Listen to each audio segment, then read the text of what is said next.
اس زمانے میں اللہ تعالیٰ نے کہا کہ کچھ لوگ اپنی بیٹیوں سے اتنا شرمندہ ہوتے تھے کہ وہ ان کو زندہ دفنا دیتے تھے. آپ اس بچی کو زندہ نہیں دفنا رہے.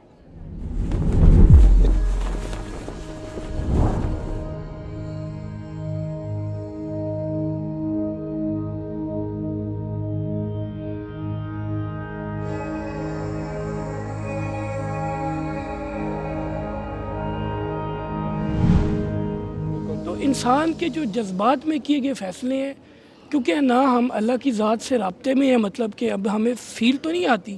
جیسے مثال ابھی آپ کا مائک ہے، آپ ریکارڈنگ کر رہے ہیں، یہ بلو ہو گیا ہے، اٹس مین کہ آپ کو پتہ لگ گیا ہے یہ ریکارڈنگ سٹارٹ ہو گئی ہے. بٹ ہماری زندگی کے اندر ہم کوئی بھی فیصلہ کرتے ہیں، چاہے بزنس میں، چاہے پرسنل لائف میں، چاہے کسی یعنی کہ کوئی باپ بیٹی کا فیصلہ کرتا ہے، بیٹے کا فیصلہ کرتا ہے، اس کو باہر آؤٹ آف کنٹری بھیجتا ہے، کسی وہ کچھ فیصلے ہوتے ہیں جو بعد میں بندہ کہتا ہے یار یہ تو میرے جذبات کے فیصلے تھے. اور اس جذبات کے کیے ہوئے فیصلے جو ہے وہ سمجھ لیں آخری سانس تک ہوتا ہے. اگر بیٹی کی شادی غلط ہو گئی ہے تو اب اس کو یہی کہنا ہے کہ اب تم نبھاؤ. کیوں؟ کیونکہ بھئی پورے معاشرے کی نظریں میرے اوپر ہیں. تو یہ جو جذبات میں کیے گئے فیصلے، اس کو کیسے ہم ٹھیک سر کریں؟ آپ نے جو بات کی، آپ کا نام کیا ہے؟ عادل نام ہے میرا. عادل بھائی دیکھیں، آپ نے اس میں 2-3 باتیں کی ہیں.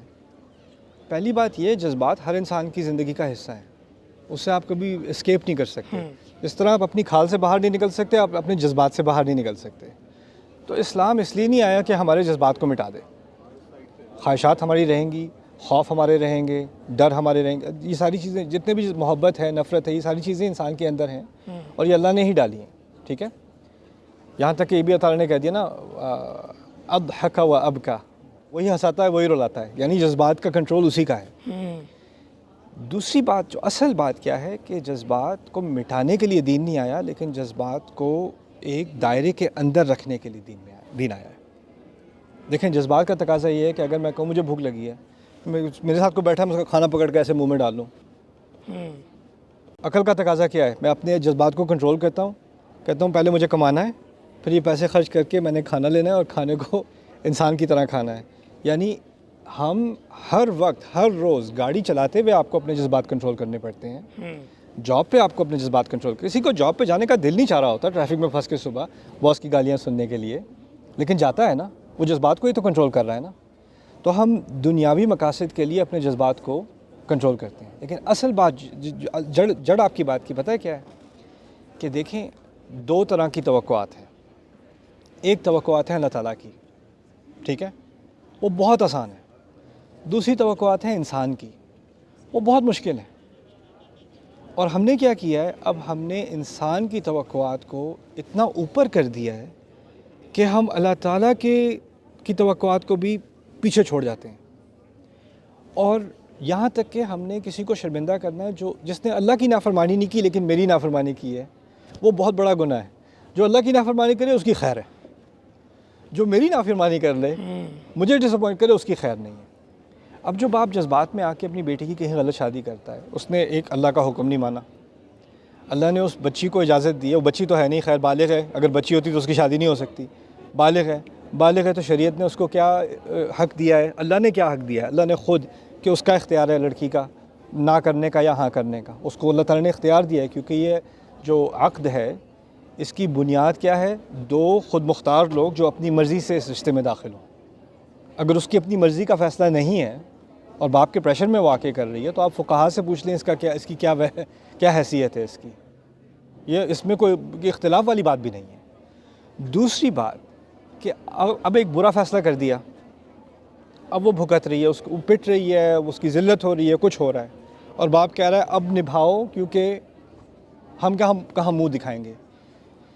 اس کو اس بات کی کوئی فکر نہیں رہی کہ وہ اللہ کو کیا منہ دکھائے گا.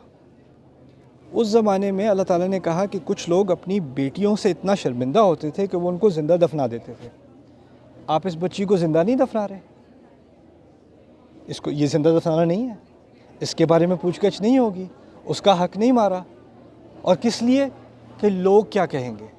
اور یہ جو اس سے بہت بڑا سوال تھا، میرا رب کیا کہے گا، وہ مٹ گیا. اس کے بارے میں کوئی جذبات نہیں ہے.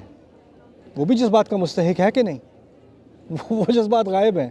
اب لوگوں کے جذبات اور یہ باہر بھیجنا یا فلانا فیصلہ کرنا، کسی پر امپوز کرنا، یہ سب ہم کرتے ہیں. ہماری سوسائٹی کا ایک سب سے بڑا مسئلہ پتہ ہے کیا ہے؟ اس کو میں انگلش میں کہتے ہیں رینک، مرتبہ. کتنے فیصلے ہم کرتے ہیں مرتبے کے لیے. تعلیم اس لیے نہیں کہ علم سے محبت ہے، تعلیم اس لیے کہ اس کی ڈگری کے بعد ایک مرتبہ ملے گا.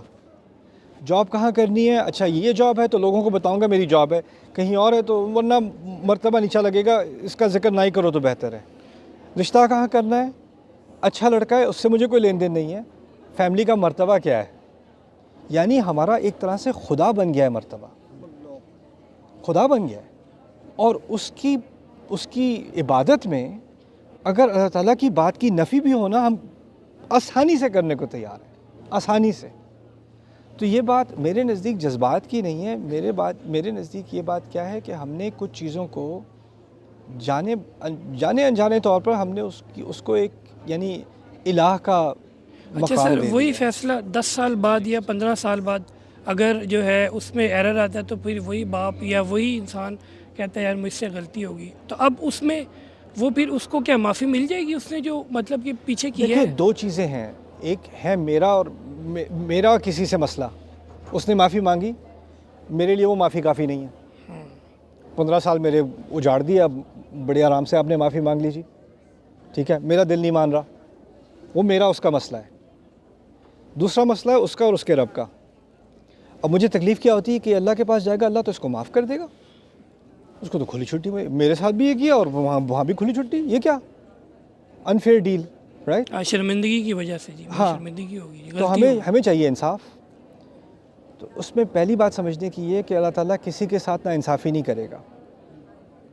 اور دوسری بات یہ کہ اس کی سزا جو تسلی آپ سمجھ رہے ہو نا کہ اس کے ساتھ انصاف ہو یا اس کی پوچھ گچھ ہو، پھر مجھے تسلی ملے گی. اللہ تعالیٰ کے ہاں جو انصاف کا نظام ہے نا، وہ ہماری عدالتوں سے بہت بڑا ہے. ایسا بھی ہو سکتا ہے کہ اللہ اس کو بھی معاف کرے اور آپ کے دل کو بھی تسلی دے دے اور آپ کو یہ بھی نہ لگے کہ انصاف نہیں ہوا. وہ یعنی اس کی حکمت میں یہ چیزیں ہیں، غیب کے اندر ہیں، لیکن وہ ہمارے بس کی بات نہیں ہے. اللہ تعالیٰ کو اپنا انصاف ہمیں سمجھانے کی ضرورت نہیں ہے. اتنا کہنے کی ضرورت ہے کہ وہ العدل ہے، وہ انصاف کرتا ہے. اتنا میرے لیے کافی ہے. دیکھیں ہمیں اعتماد نہیں ہوتا کہ حکومت انصاف کرے گی یا ہمارے بڑے انصاف کریں گے یا کوئی جج انصاف کرے گا. لیکن ایک بات پر پورا اعتماد ہونا چاہیے، سمجھ میں آئے نہ آئے.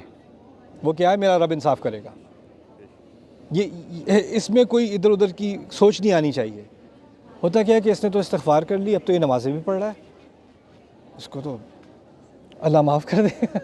نہیں، اللہ عادل ہے نا.